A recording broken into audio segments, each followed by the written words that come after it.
German rates or European rates. You think about what's going on in Japan or China, etc. We have offices in Hong Kong, Singapore, Sydney. All of these things are now intermingled. We are now in a more global environment. We all know that. Whatever happens in China affects us immensely. And so we put people on the ground that know these markets very well. And even if your investment with us doesn't allow international bonds, you still benefit because of these people on the ground understanding, well, what if China decides to stop buying U.S. treasuries? That's going to be a bad thing. So how would you react and what would you structure to that? And so by knowing what's going on around the globe, it really helps us manage the bonds. We have about 1,000 employees. I'm one of the 397 investment professionals.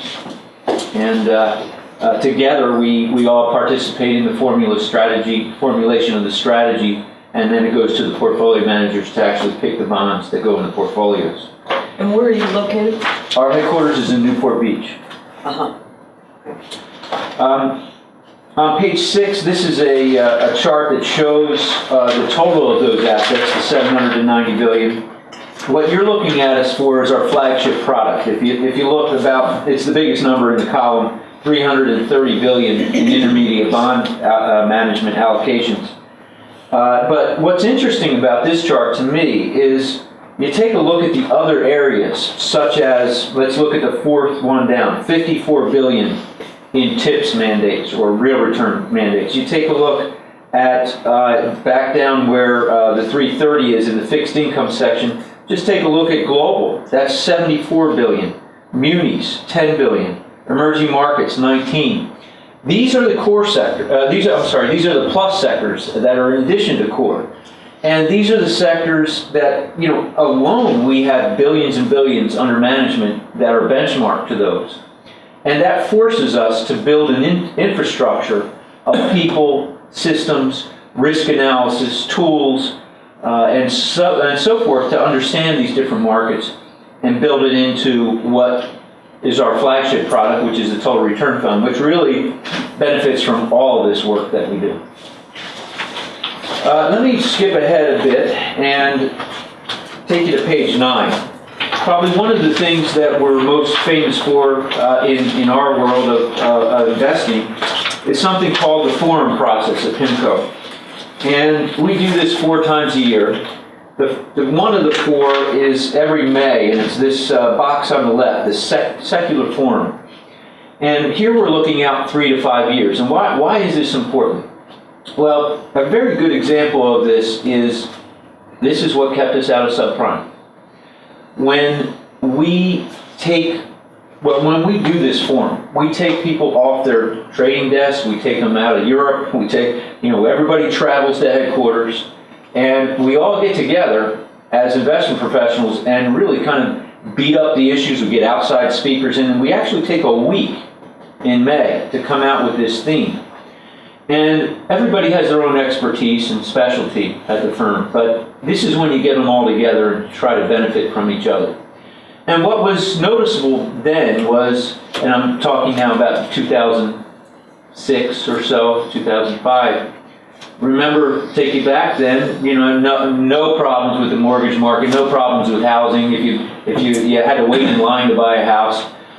Yet our analysts on the mortgage desk made a pretty passionate plea that they said, we used to invest in subprime. Subprime used to be in the years 2000 to 2003 or 4. That's really when it started. It was just a borrower that had trouble, a poor score, but there was still documentation.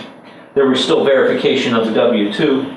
There was still necessary forms and even equity that you had to put in to get the loan.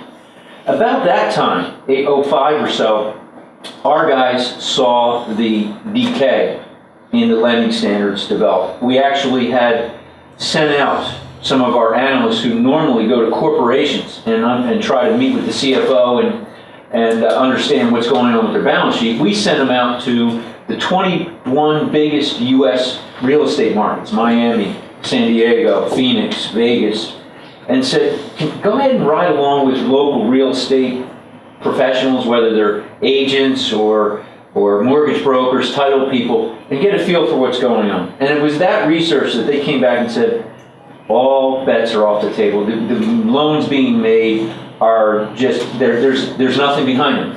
If you can walk into a place and fog a mirror, you can get a loan. There's no verification of anything. And that was a big piece of what has helped us here in the last couple of years. But you know, it doesn't stop there. That's not just the only example. There's one other I want to give you, but an outside speaker example is we all know that the idea of long duration investing has to do with a pension plan has liabilities, and it's not so much prevalent in the government area, but if you were a corporation, you would be focused right now on the fact that there's a lot of volatility in what you put on your balance sheet and income statement for your pension plan.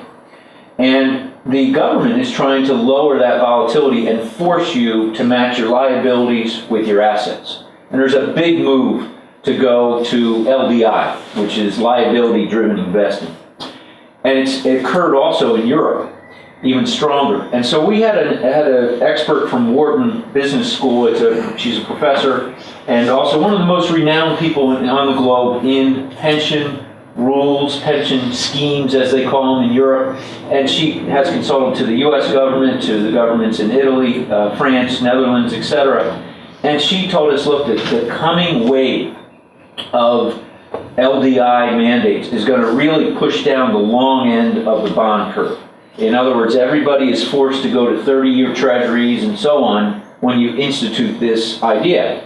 And so that was an idea that flowed through our process. We debated it, and lo and behold, we came out that said, you know, in our portfolios, we want to overweight the long end during that time. So these are just a couple of real-world examples of how we take the big picture and try and boil it into portfolios. I'm going to jump to page 11 and mention today in the bond market, it really is truly amazing what's going on. And we actually see a lot of opportunities out there.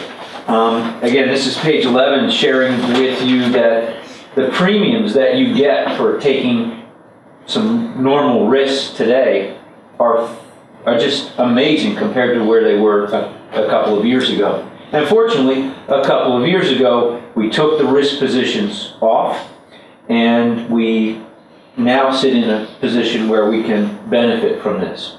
And I'm going to maybe dive into a little bit about the current environment. We did get the subprime call right, but I got to tell you, me and all my other colleagues never thought we'd see a day when the Treasury could issue bonds at a negative yield, meaning you're going to be paying 116 cents to get back 100 cents on the dollar.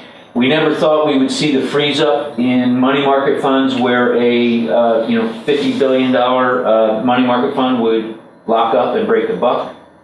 We never thought we would see LIBOR, which is a short-term borrowing rate that historically has been about 0.25% over treasuries, no matter what.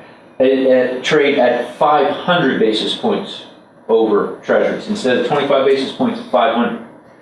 And I could go on and on. In fact, I'm not sure if you issue debt here from your county, but the muni market is an absolute disaster right now. What normally is a situation where if you're an individual investor and you buy a muni, you're taking a haircut because it's a tax-free investment. So where Treasury issues, you usually only get, say, 85%.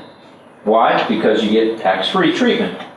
Today, instead of getting lower than Treasury yields, you are getting 2 times Treasury yields. So 200% of Treasury yields to invest in munis. Why? It's a complete